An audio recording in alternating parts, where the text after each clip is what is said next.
जय हिंद भारत। जैसा कि आप जानते हैं, हमेशा हम जागरण हेतु कार्य करते हैं और हमारी संस्था ग्राउंड जीरो पर जाकर यहाँ के जुड़ी जो समस्याएं हैं, खास करके स्वास्थ्य की, उस पर हम लगातार काम कर रहे हैं। और हमारे दाएं और बाएं दो शख्स कौन है, आज परिचय की आवश्यकता नहीं है। विगत 35 वर्षों से तपस्या के तहत हमारे जनजातीय समाज के लिए लगातार बिना रुके सेवा देने वाले हमारे डॉक्टर भैया के नाम से चर्चित डॉक्टर रामचंद्र गोडबोले भैया, जो महाराष्ट्र से आकर 90 के दशक से आज तक के लगातार राष्ट्र हित में, समाज हित में जो कार्य कर रहे थे, उसका तपस्या का फल इन्हें भारत सरकार ने पद्मश्री अवार्ड्स 2026 के तहत सम्मानित किया है। अभी हम भैया से बात करेंगे कि भैया कैसे इन चीज़ों को आगे लेकर गए। और आप हमारी टीम को भी जानते हैं, हम भी कहीं ना कहीं इनसे जुड़े हुए हैं, इस कार्य को कर रहे हैं। एक संदेश के तहत हम इस बात को दुनिया तक रखना चाहते हैं कि पर्दे के पीछे डॉक्टर राजेश ध्रुव, जो जिला अस्पताल दंतेवाड़ा में पिछले 1 दशक से भी ज़्यादा उन्हीं बच्चों को सेवा दे रहे हैं, हम इनसे जीवन से जुड़े कुछ तथ्यों को लेकर बात करेंगे। और जैसा कि मैंने शुरू में कहा, एक अवेयरनेस जागरण के तहत युवाओं तक, समाज के हर एक तबके तक इस बात को अपने संस्था की तरफ से हम रखना चाह रहे हैं, ताकि हमारा बाहुबल, हमारा जो गति है हमारी उस मुहिम का, उसको बल मिले। अभी हम सीधे भैया से बात करेंगे। भैया, आपका बहुत बहुत स्वागत है। धन्यवाद। तो भैया, हम छोटी से एक प्रश्न के तहत आपके उस अनुभव को शब्दों के जरिए हम जानना चाहेंगे। भैया, आपको पहली बार अबूझमाड़ आने का और यहाँ सेवा देने का यह जो विचार कैसे आया और आपने इसको कैसे प्रारंभ किया? नहीं, हमको जो यहाँ की संस्था जो है वनवासी कल्याण आश्रम, या यहाँ उसका पंजीयन है वनवासी विकास समिति, तो उन्होंने हमको महाराष्ट्र से छत्तीसगढ़ में, बस्तर में भेजा। यहाँ के जो जनजाति समाज के लोगों की सेवा के लिए हमको भेजा है। तो उसी के तहत हम लोग यहाँ आए, और यहाँ आए तो बुधरी ताती करके, जो अभी उनको भी पद्मश्री से पुरस्कार अभी घोषणा हुई उनके लिए भी। उनके साथ हम लोग अबूझमाड़ चले गए 1989 में। तो उस समय हम लोग अबूझमाड़ देख के आए। तो वहाँ का स्थिति देखने के बाद मेरे मन में आ गया कि यहाँ अबूझमाड़ के लिए अलग से काम होना चाहिए, ऐसा मेरे मन में आया। और उसके बाद अबूझमाड़ के पेशेंट भी यहाँ बारसूर में आने लगे, क्योंकि ये केंद्र ही अबूझमाड़ के लिए ही स्थापित किया गया है। तो यहाँ पेशेंट आते थे, उनको हम लोग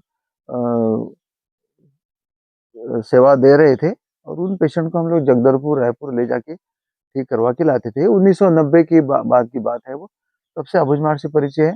और अबूझमाड़ को पेशेंट को हम लोग ट्रांसफर ऑफ पेशेंट की स्कीम के अंदर ले जाके ठीक करवा के लाते थे। 90 के दशक में हमारे इस क्षेत्र में नक्सलवाद या माओवाद विचारधारा अपनी पैर पसारे हुआ था। उस दौरान साहसी भरा यह कार्य करने की प्रेरणा, या अंदर से कभी आपको ऐसा नहीं लगा कि मैं इसको कर पाऊंगा, नहीं कर पाऊंगा? नहीं, देखिए, हमारा जो उद्देश्य है वो उद्देश्य बहुत अच्छा है। ये हमारे अंदर विश्वास है। ये जो जंगल के जो आदिवासी या अन्य समाज के भी जंगल में रहने वाले जो बच्चे हैं, इनका कुपोषण ये हमको पहले से ही आश्वस्त कर रहा है। तो इस कुपोषण के लिए ही हम लोग उस समय से भी विचार कर रहे थे। अभी तो हम कार्य उसमें कार्य भी कर भी रहे हैं। तो हमारा उद्देश्य बहुत अच्छा है, इसलिए किसी विचारधारा का विरोध होने का कोई प्रश्न ही नहीं आता है। और कोई भी विचारधारा वाले हैं, वो तो ये बोलते हैं कि भाई, ये आदिवासी बच्चों का कुपोषण तो हटना चाहिए, कुपोषण कम होना चाहिए। तो इसलिए हम काम कर रहे हैं। तो हमको किसी का कोई विरोध भी नहीं हुआ, और हमको किसी प्रकार का डर भी नहीं आया, और ऐसा कोई बात ही नहीं आई इतने सालों के अंदर। इसलिए आप ये बोल रहे हैं कि साहसी अभियान, ऐसा कुछ नहीं है। स्वाभाविक रूप से हमारे आदिवासी बच्चों का कुपोषण हटाना ये हमारे हर व्यक्ति का कर्तव्य है। हम लोग कर्तव्य कर रहे हैं, तो उसमें कोई साहस का प्रश्न ही नहीं आता है। हम कर्तव्य कर रहे हैं, ये भारत माता की सेवा है बस। कभी आपको ऐसा लगा कि हमें लौट जाना चाहिए वापस अपने महाराष्ट्र।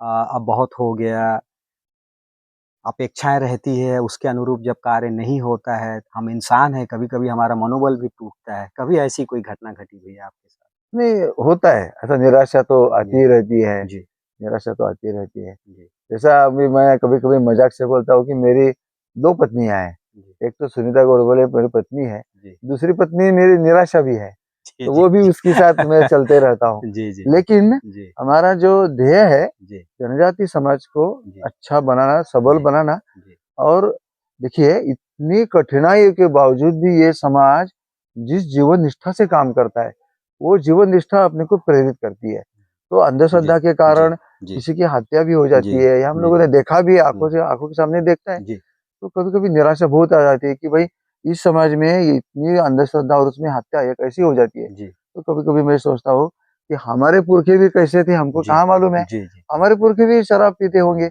हमारे पुरखों में भी कभी ऐसी घटनाएँ होती होंगी। जी, लेकिन आज हम लोग हमारे घर में 1000 जी, साल पहले जो उजाला आया, 400 साल, 500 साल पहले जी, उजाला आया, 200 साल पहले उजाला आया हमारे घर में, वो उजाला अभी कितने घरों में पहुँचा नहीं है। ये हमारे लिए सोचने की बात है, जी, चिंतन की बात है। जी। वो उजाला हमको उनके समय तक पहुँचाना है। भैया इसी से जुड़ा एक और सवाल है कि 35 वर्ष पहले जब आप आए थे और कुपोषण का जो समस्या आपने देखा और आज 2026 में अगर हम इसको एक एनालिसिस करते हैं, डॉक्टर राजेश ध्रुव भैया के साथ भी आप हमेशा रायशुमारी करते रहते थे जो क्योंकि हम लोग इसी संस्था के सदस्य हैं, तो निजी तौर पे हम जानते ही हैं। तो भैया दोनों में क्या अंतर दिखता है 35 वर्ष पहले का और अब आप जो सेवा दे रहे हैं, ये पर्दे के पीछे से कर रहे थे, आप कर रहे थे प्रत्यक्ष रूप से। क्या आप दोनों को क्या उसमें दिखता है? मैं एक-एक करके दोनों भाइयों से प्रश्न नहीं करूँगा। देखिए, जी, पहले तो ये था कि जी, संचार माध्यम भी नहीं थे, जाना-आना भी मुश्किल था। अब उजमाड़ में और मैं अभी स्पष्टता से बोल रहा हूँ, कि ये कुपोषण और एनीमिया, उसको हम लोग भी उतना महत्व नहीं दे रहे थे उस जी, समय। जी, जब ये पता चला कि अरे इतना कम हीमोग्लोबिन, जब हम लोग हीमोग्लोबिन जाँच करने लगे, जी, तब हमको पता चला कि भाई क्लिनिकली हम लोग देख रहे हैं, जी, लेकिन वास्तव में तो जी, इतना ज कम है जी, और इतनी बीमारियाँ उनको आ रही है। और हम लोग जो कुपोषण का कार्यक्रम चला रहे, उसके बाद हमको रिज़ल्ट भी मिलने लगे ना। जी, और जी, प्रशासन, जी, उस समय का जो ये प्रशासन का जो स्वास्थ्य सेवा जी, थी, जी, वो सारा की सारा हम लोग जी, स्वास्थ्य सेवा मिलती थी जी, जगदलपुर से। जी, जी, तो जगदलपुर में हमको पेशेंट को ले जाना जी, पड़ता था, लाना पड़ता था, जी, तो इतना मुश्किल होता, हमारे पास व्हीकल भी नहीं था। जी, जी, हम बस में लेके जाते थे, जी, बस में ले आते थे। जी, कितनी सारी कठिनाई थी। अभी हमारे पास बाल रोग तज्ञ, हम 30 किलोमीटर पर हमारे यहाँ बाल रोग तज्ञ जी, हैं। डॉक्टर राजेश ध्रुव जी बाल रोग तज्ञ जी, हमारा जी, सहयोग देते हैं। अनुरूप साहू हमारे बाल रोग तज्ञ जगदलपुर में हैं। तो हमको इतना अच्छा सहयोग वहाँ मिलता है और उस समय की सेवा और आज की स्वास्थ्य सेवा में ज़मीन आसमान का अंतर हो गया है। तो वो अच्छा पॉज़िटिव रिज़ल्ट आ रहे हैं।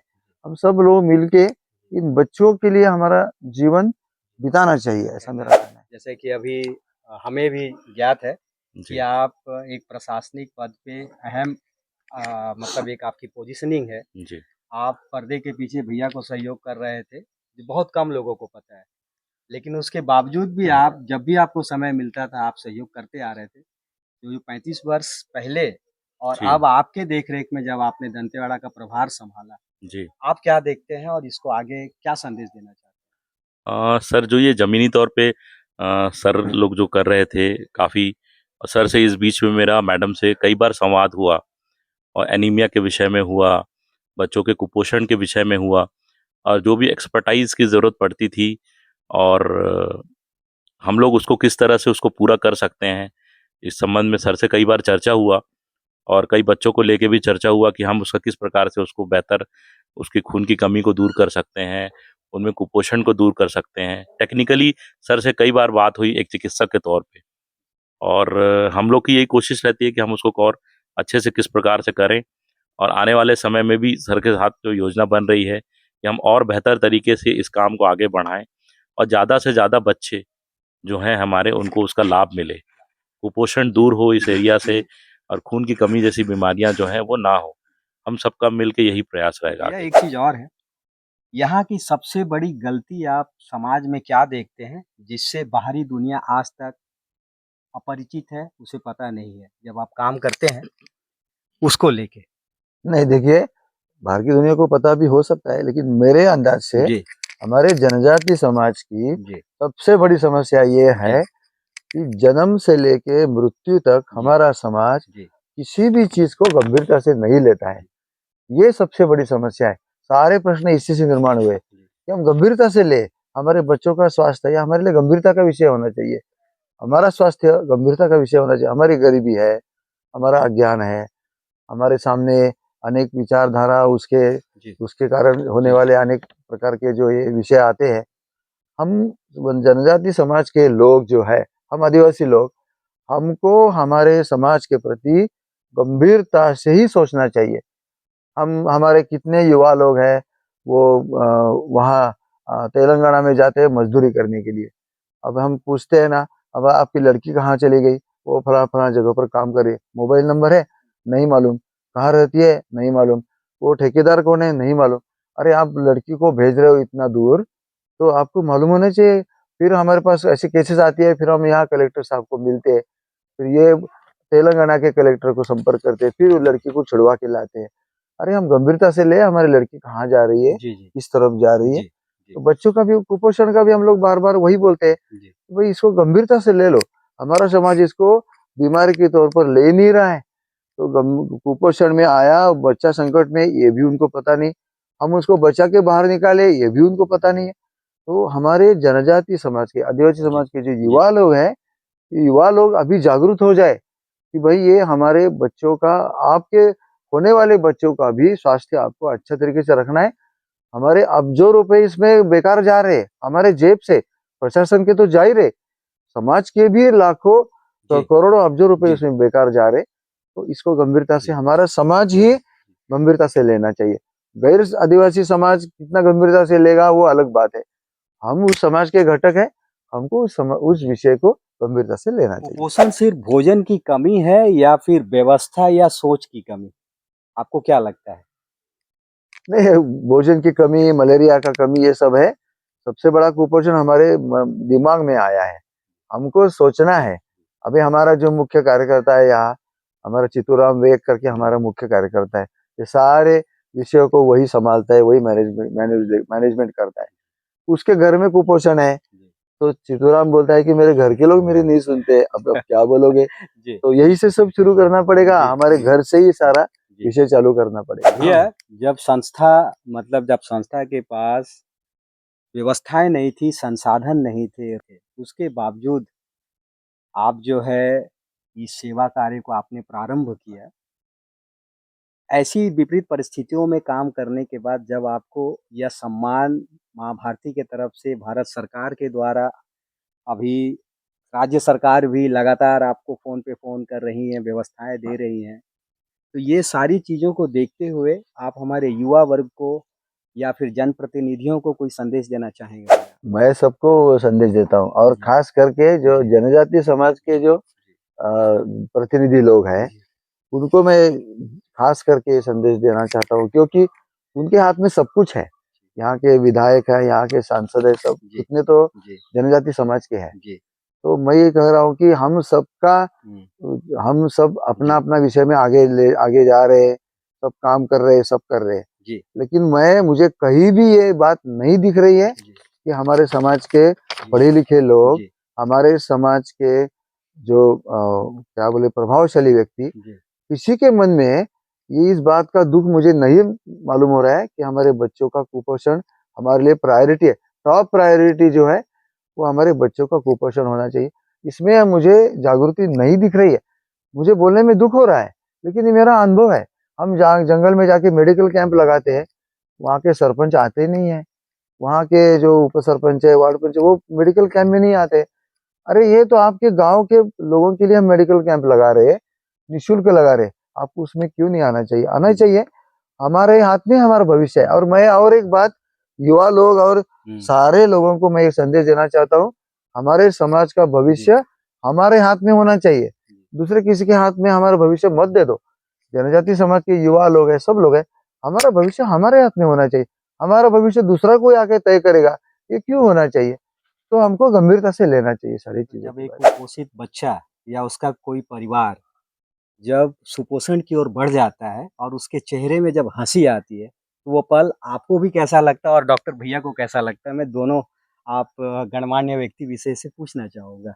नहीं, देखिए, कुपोषण के बारे में हम लोग जो काम कर रहे हैं, और कुपोषण से हटने के बाद 12 साढ़े 12 हीमोग्लोबिन 13 हीमोग्लोबिन हो जाता है, तो हमको हम आंखों से देखते हैं, हम हिस्ट्री लेते हैं, तो पता चलता है कि पहले से कितनी बीमारियां अभी नहीं आ रही है, जी, कम हो रही है। जी, तो उसमें बहुत आनंद आता है। जी, जी। और डॉक्टर राजेश ध्रुव जी, बाल रोग तज्ञ, वो तो जान ही बचाते हैं, वो तो जान ही बचाते हैं बच्चों का, तो उनको तो आनंद मिलता ही होगा, प्रश्न ही नहीं। किसी बच्चे का जान बचाना, ये तो कितनी बड़ी बात मैं है, वो सीधे पूछता भगवान हूँ की भैया सेवा, को, तो कैसा वो लगता अलग है है। भैया जब कोई मुस्कुरा कर जाता है सर और जब फिर बेहोशी की स्थिति में जब बच्चे आते हैं सर जिला अस्पताल में और गंभीर रूप से कुपोषित होते हैं, उनको गंभीर रूप से खून की कमी होती है और उसके बाद जब हम उनका इलाज प्रारंभ करते हैं, उन बच्चों को खून चढ़ाया जाता है, उनको सही पोषण मिलता है, सही दवाइयाँ मिलती हैं और उसके बाद जब हम प्रतिदिन जब उनका डेली मॉनिटरिंग करते हैं और धीरे-धीरे जब उनके चेहरे पे मुस्कुराहट आती है, तो वो जो मुस्कुराहट होती है बच्चे की, माता-पिता की,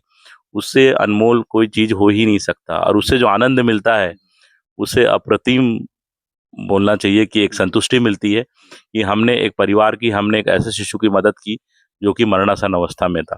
तो ये एक बहुत मतलब खुशी देने वाला, एक आंतरिक खुशी देने वाला काम है और इसीलिए हम लोग सब तन मन धन से उसमें लगे हुए हैं सर। एक इसी से जुड़ा प्रश्न था। आपके बड़े भैया भी हैं और आपके मार्गदर्शक भी रहे हैं और आप लोग टीम में अपने-अपने तरीके से काम भी करते हैं।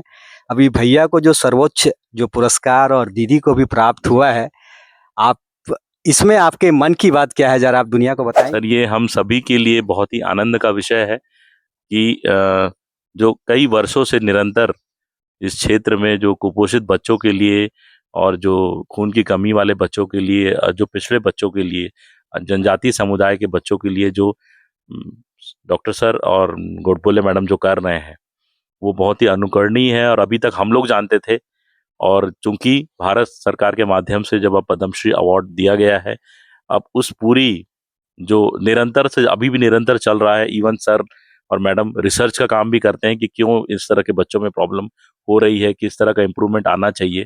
ये सारी चीज़ें जो है अब आम जनता तक पहुँचेंगी और वो भी उस चीज़ को समझ पाएँगे कि किस तरह से कार्य को प्रारंभ किया गया, किस तरह से संघर्ष का सामना किया गया और किस तरह सफलता मिली। तो भारतवर्ष के मंच पे इस बात को आना, ये हम सब के लिए गर्व की बात है और बहुत सम्मान की बात है और सर और मैडम के लिए मैं बहुत ही गर्व महसूस कर रहा हूँ कि अब उस चीज़ के बारे में पूरा देश, पूरा भारत देश, पूरी दुनिया को पता लगेगा किस तरह का काम यहाँ पर किया जा रहा है। इसी से जुड़ा एक अंतिम प्रश्न है डॉक्टर साहब कि दक्षिण बस्तर को एक अलग ही नज़र से देखा जाता था। अब इतना बड़ा गौरव का एक सम्मान हमारे भैया को प्राप्त हुआ है, इससे कितना आपको लगता है कि छवि सुधरेगी हमारी दक्षिण बस्तर की, कि एक पहलू यह भी है नक्सलवाद के अलावा? गौरव का विषय है कि पूरे राज्य में सिर्फ 3 ही नॉमिनेशन हुए हैं पद्मश्री अवार्ड के लिए और तीनों ही दंतेवाड़ा जिले से हैं, जो कि कई वर्षों से संघर्ष करके अपने कार्यों को पूरी ईमानदारी से जो निभा रहे हैं, वो चीज़ें अब बाहर आई हैं, पूरे देश के सामने आई हैं और निश्चित रूप से जब लोगों तक ये बात पहुँचेगी, पूरे देश तक, इंटरनेशनल लेवल तक जब ये बात पहुँचेगी, तो इस कार्य में, जिस कार्य को लेके बहुत दिनों संघर्ष चल रहा है, निरंतर जारी है, उस पे निश्चित रूप से कहीं न कहीं से जो है बढ़ोतरी होगी और बहुत अच्छी ज़्यादा निष्ठा से और बहुत अच्छे से हम इस कार्य को आगे बढ़ा पाएँगे। भैया, ये पद्मश्री जो सम्मान आपको प्राप्त हुआ है, यह आपका व्यक्तिगत आपको लगता है लाभ है या बूझ-मार की जीत? नहीं, ये जनजाति बच्चों का जो जीवन अच्छा बनाना है, जी, उसके लिए ये एक पूरक विषय आ गया है। जी। उसको उसको हाईलाइट हो रहा है इस पुरस्कार के कारण। और हम सब लोगों का जीवन, तो हमको मालूम है कि हमारे जीवन का लक्ष्य क्या होना चाहिए। तो जिन बच्चों को, इसलिए हम लोग बंद फूल बोलते हैं, जंगल के छोटे-छोटे फूल है, उनको अच्छा बनाने के लिए हम सबको मदद करनी है, सबको उसमें तन मन धन से जुड़ना है। तो ये विषय उनके बच्चों के लिए ही, उनको भविष्य, हमारे अभी हम जो काम कर रहे हैं, उसमें हज़ारों बच्चों का भविष्य बनेगा। ये हमारे ऊपर एक एहसास भी हुआ है, एक ज़िम्मेदारी भी बढ़ गई है। अच्छा भी लग रहा है कि हमको ये दायित्व मिला है और हम लोग निभा रहे हैं अच्छा तरीके से। हमारे कल्याण आश्रम के जो संगठन मंत्री थे, अपने भास्कर जी, के भास्कर नाम से जाने जाते थे, उनको हम लोगों ने जो उनको उन्होंने हमको जब भेजा यहाँ, तो उनके दिमाग में ये कुपोषण का ही विषय रहता था। तो बोले वहाँ के कुपोषण के बारे में आप क्या करोगे, कैसे करोगे? करेंगे, देर सवेर हम उसको करना है हमको लोगों को। आज वो इस दुनिया में नहीं है, लेकिन उन्होंने हमको ये संदेश दिया था कि उन बच्चों को जीवन आपको अच्छा बनाना है।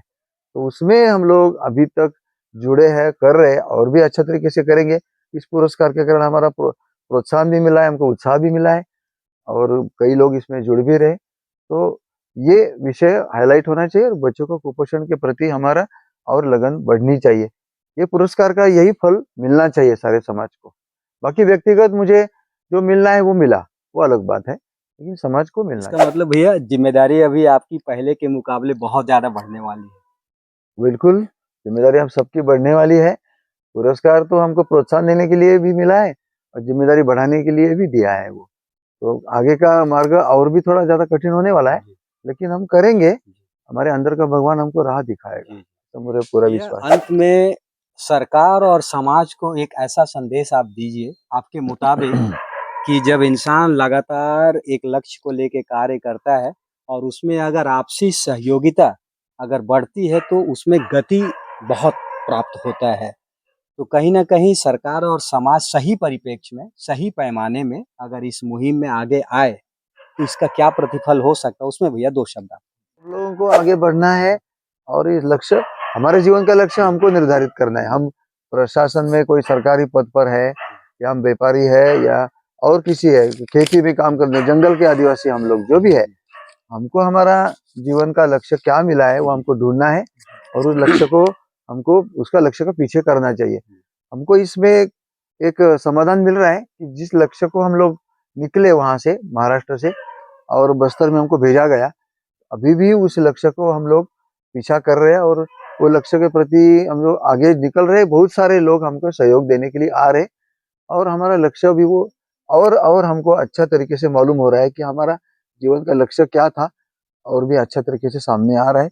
और इसलिए पुरस्कार का हमारे लिए ये महत्व है कि हमारे जीवन का जो लक्ष्य है उसको हम लोग ये ज़्यादा अच्छा तरीके से सुदृढ़ कर रहा है, हमारी इच्छा और इसके बल को सुदृढ़ कई कर बार रहा है। होता है कि हम मेहनत लगातार करते रहते हैं, हताशा, निराशा, कभी थक कर बैठ जाते हैं। ऐसे कई लोग समाज में होते हैं।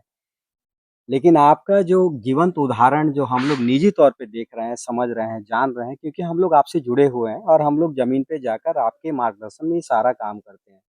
लेकिन आज का युवा जो है बहुत जल्द पेशेंस को लूज़ कर जाता है, ऐसे कई लोग हैं और भारत युवाओं का देश है। तो उस हमारे उस युवा पीढ़ी को जो आने वाले समय में हमारे देश के भविष्य को निर्माण के लिए उनकी सबसे ज़्यादा जो बोलते हैं भूमिका बनने वाली है। जैसे हमारे टीम में चितू वेग जो कैमरे के पीछे अभी खड़ा है। ऐसे युवाओं के लिए भैया आपका एक अंतिम संदेश क्या मेरा रहेगा? इतना ही संदेश रहेगा कि देखो आप युवा है लेकिन कभी आप भी बच्चे थे और आपके अंदर भी कुपोषण था और आपको कितनी कठिनाई का सामना करना पड़ा। आपके माँ-पिता भी अनपढ़ थे, इसलिए आपको कितना संघर्ष करके आगे आना पड़ रहा है। हमारा चित्तू भाई का जीवन हम देखेंगे, तो कितना मुश्किल से ये व्यक्ति यहाँ तक आया है। तो हम घर का स्थिति देख रहे हैं, माँ-पिता को देखते हैं घर के, तो ये सबको ये करना पड़ता है।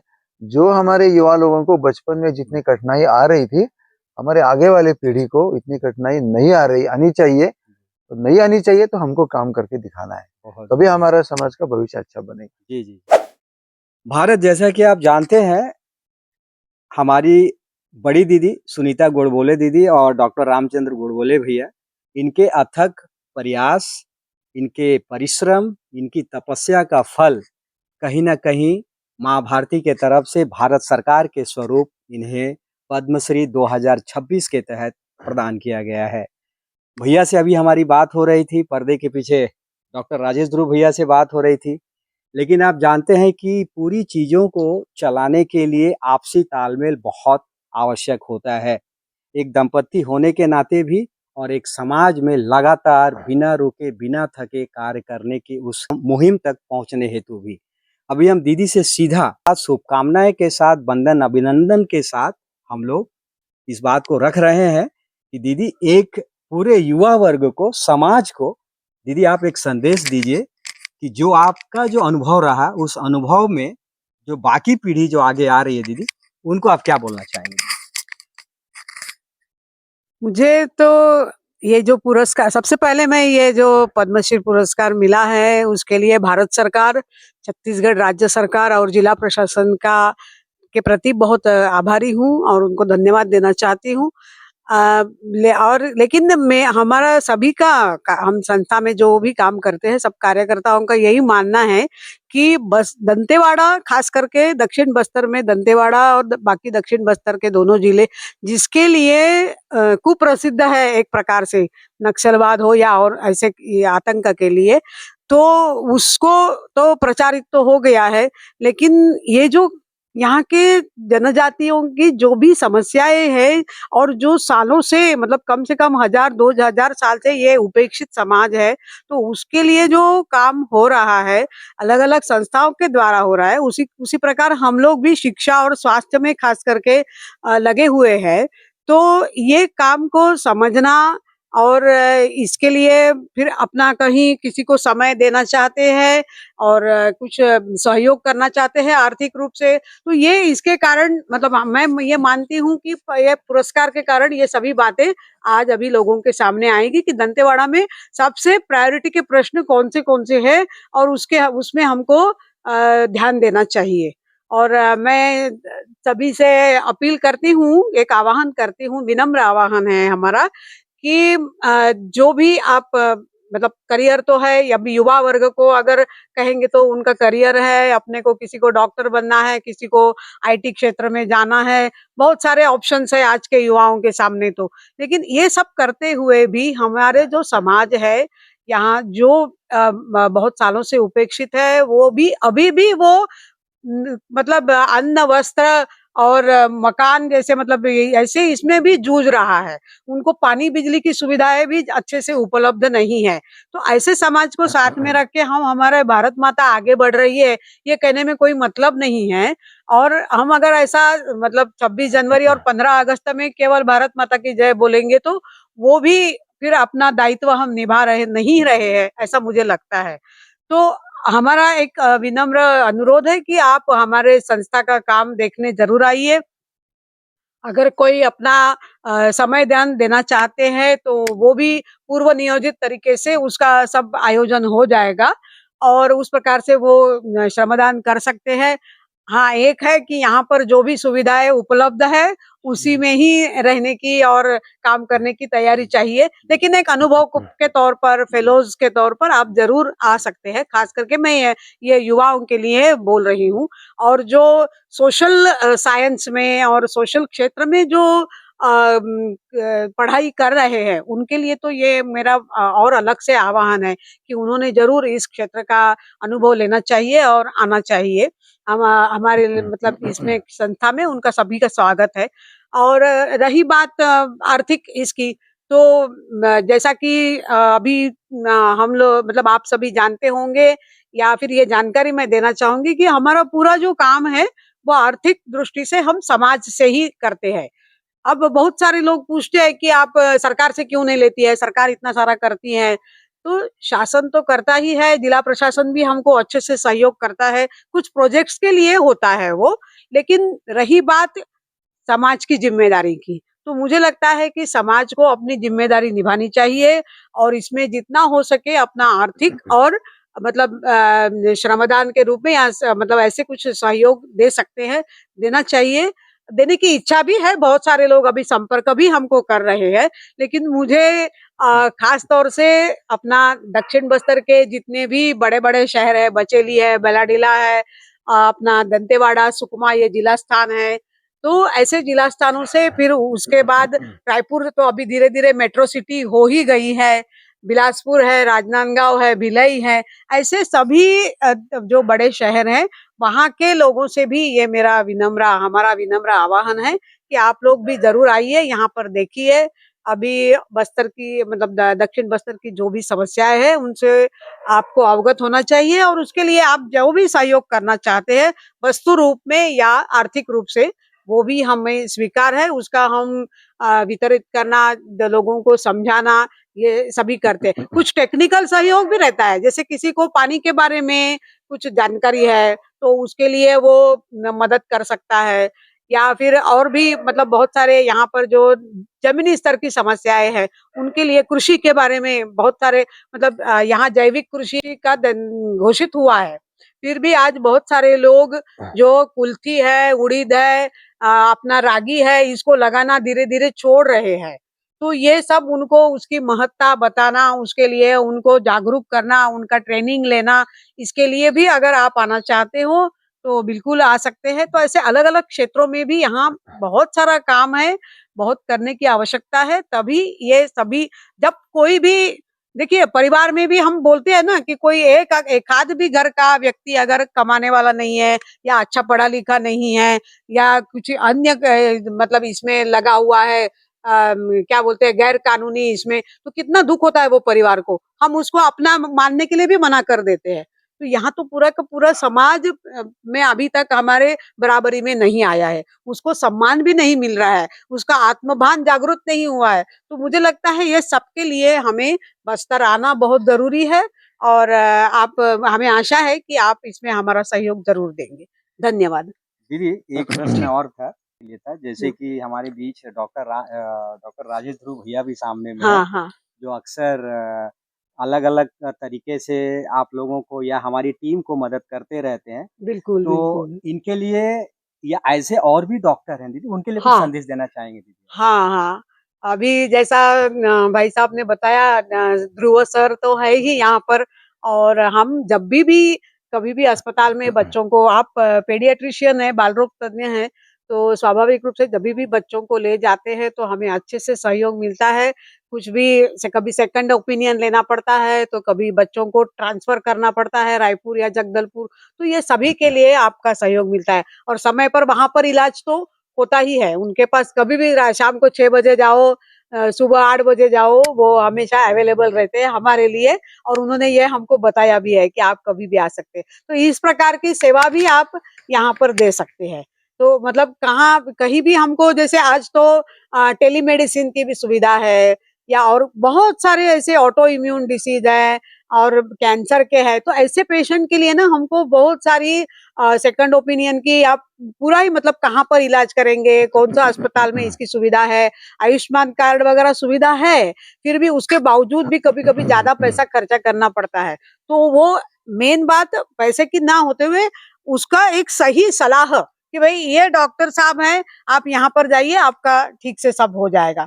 थोड़ा पैसा ज़्यादा लग सकता है तो भी चलेगा, वो उसको अपन खड़ा कर सकते हैं, मुख्यमंत्री निधि से और प्रशासन से हम माँग सकते हैं, कर सकते हैं। लेकिन मेन बात है कि पेशेंट को अच्छे से सलाह देना और उसके लिए हम उनको और आश्वस्त कर सकते हैं कि भाई आपका जो बीमारी है ठीक हो जाएगा या उसका ये होगा, प्रोग्नोसिस क्या होगा या डायग्नोसिस के लिए मदद करना, ये सभी के लिए हमको बहुत आवश्यकता है क्योंकि हम मुख्य रूप से स्वास्थ्य में ही काम कर रहे हैं।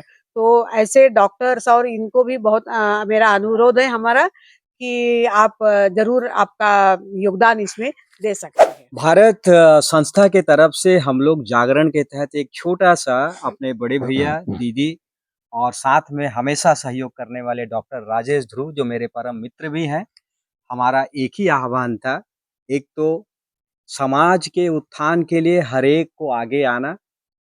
हमारे जीवंत उदाहरण हमारे बीच हमारी बड़ी दीदी और हमारे बड़े भैया आपके समीप हैं। इनसे हमें प्रेरणा लेने की आवश्यकता है, इनसे हमें सीखने की आवश्यकता है।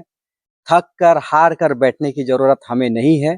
लगातार हमें अपने लक्ष्य की ओर आगे बढ़ना है भारत, ताकि हमारा भारत वापस से विश्व गुरु बने।